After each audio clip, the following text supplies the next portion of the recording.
Imagine a mineral found in tank steel, aircraft wings, and the very fate of war. Its name? Chrome. World War II was a multi-dimensional struggle, battles on the front lines, battles of perception, and battles of trade. Today, we'll explore how trade wars shaped this global conflict and became a vital factor. At the outbreak of the war, Turkey declared neutrality and immediately began working to minimize the economic impact. Through its envoys, it sought to sell its products abroad. Before long, Turkey transformed from a nation knocking on doors to sell goods into a country whose door others were eager to knock on. Why? Because Turkey possessed one of the most critical resources for the war industry, chrome ore. This was an extraordinary opportunity. Dozens of warring nations would line up to secure chrome, giving Turkey a chance to strengthen its economy. But could it really be that simple? What if Hitler wanted to seize all the chrome instead of trading? What if Britain, angered by commerce with Germany, sent its famed air power to hover over Turkey? And what if Russia saw an opening to fulfill its centuries-old dream of controlling the straits through chrome trade? Let's leave speculation behind and turn to the facts. In the late Ottoman period, annual chrome production averaged 18,000 tons. But following Atatürk's industrial initiatives, especially in 1936, new chrome mines opened, and by 1938 production exceeded 200,000 tons. By 1939, the world's total chrome demand was 500,000 tons. Turkey alone could meet half that need. Germany purchased 115,000 tons of Turkish chrome in 1939. Its demand was higher than that of the Allies, as Britain and France sourced some chrome from their colonies. With the rapid development of aviation, demand kept rising. However, Turkey's chrome sales to Germany drew criticism from Britain and France. This and other factors led to the signing of the Anglo-French-Turkish Mutual Assistance Pact on October 19, 1939. Turkey pledged not to join Germany in the war. Hitler, infuriated, ordered that military supplies and loans promised to Turkey be withheld. German Ambassador Franz von Papen worked tirelessly to keep Turkey aligned. To prevent Britain from accessing Turkish chrome, Berlin pushed hard. Chrome was essential for German jet production. But Turkey refused to sell chrome without receiving war supplies in return. Britain's diplomacy was effective. It hindered Germany's access to chrome but couldn't guarantee a total blockade. To fully deny Germany, Britain considered buying up all Turkish chrome. However, Britain didn't need as much as Germany did. When the German-Turkish trade agreement expired, Britain, France, and the US moved quickly. They had to stop Germany's future access. Turkish chrome was richer in content than South African chrome. Turkey made a clever offer. Yeast is to bread what chrome is to industry. We can sell you 200,000 tons, but you must also buy tobacco, dried figs, and hazelnuts, and pay a higher price. Britain balked at buying surplus goods, but ultimately agreed, better that than letting Germany have it. Chrome also went to France and the US. The 1941 agreement lasted 2 years, deliberately short.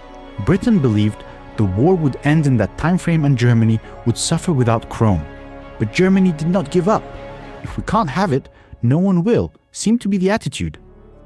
On February 15, 1940, the Norwegian ship Steinstad, carrying Turkish chrome, was torpedoed by a German U-boat. 13 of its 24 crew perished. Berlin denied responsibility, but the message was clear. Von Papen eventually convinced Hitler to resume trade. Germany promised Turkey war materials, planes, artillery, vehicles, and radio parts in exchange for chrome. Prices soared. While chrome fetched 17 lira per ton in London, Turkey was now selling at 29 lira. Even so, German stockpiles began to shrink as the war intensified. After occupying France in 1941, Germany's power surged and Turkey adjusted accordingly. On June 18, 1941, Papen and Turkish Foreign Minister Şükrü Saracoğlu signed a non-aggression pact. Trade with Germany boomed. Britain needed to curb this. The Allied chrome agreement was ending, and London feared renewed German imports. Despite ultimatums, Turkey agreed in 1943 to deliver 90,000 tons of chrome to Germany. With German troops in the Balkans, outright refusal risked provoking war. Britain grudgingly settled for limiting sales. Complications peaked in 1942. Allied agreements barred Turkey from selling chrome to Germany before 1943. Secret deals were rejected, and German tank production suffered. Panzer III production even halted. At one point, Turkey considered breaking the Allied deal, but Chief of Staff Marshal Fevzi Çakmak firmly opposed it. No gain from Berlin can ever replace the loss of Anglo-American support.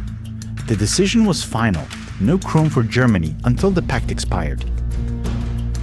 During Operation Barbarossa, Berlin went without Turkish chrome. Meanwhile, Ankara buzzed with spies posing as journalists. Cafes and restaurants were hotbeds of espionage. One famous evening at Karpit's restaurant, after a failed German attempt to secure early chrome deliveries, a British journalist requested the orchestra play Chrome, Chrome, Sweet Chrome. The next tune? I can't give you anything but love, baby. In the final months of the Anglo-Turkish agreement, Britain even considered buying all Turkey's chrome stock to keep it from Berlin, but leaks foiled the plan. By 1943, Germany was temporarily ahead in the chrome race, while Britain, frustrated by rising prices, bought smaller amounts. But as the war turned after 1944, Allied pressure intensified. Sabotage of shipments increased. On April 1st, 1944, a ship named Krom, carrying grain, not ore, was sunk, showing how even the name chrome had become a flashpoint. The Times of April 9th, 1944, carried veiled threats against Turkey, hinting at Allied bombings like those over Bulgaria. On April 14th, Foreign Minister Numan Menemançoğlu met Britain's Sir Hugh Knatchbull Hugesson. Britain promised to open new markets to offset losses if Turkey cut Berlin off. With German defeats mounting, Ankara halted chrome exports to Germany on April 20th, 1944. Berlin recalled von Papen in protest, but soon reinstated him. Germany still needed other Turkish goods. By August 2nd, 1944, Turkey severed all political and economic ties with Germany and joined the Allied camp by war's end. So, in this video, we explored a topic often covered in a single sentence: Turkey's chrome story in World War II. If you want more on Turkey and WWII, tell us in the comments. I'm curious to hear your thoughts. Until next time, take care.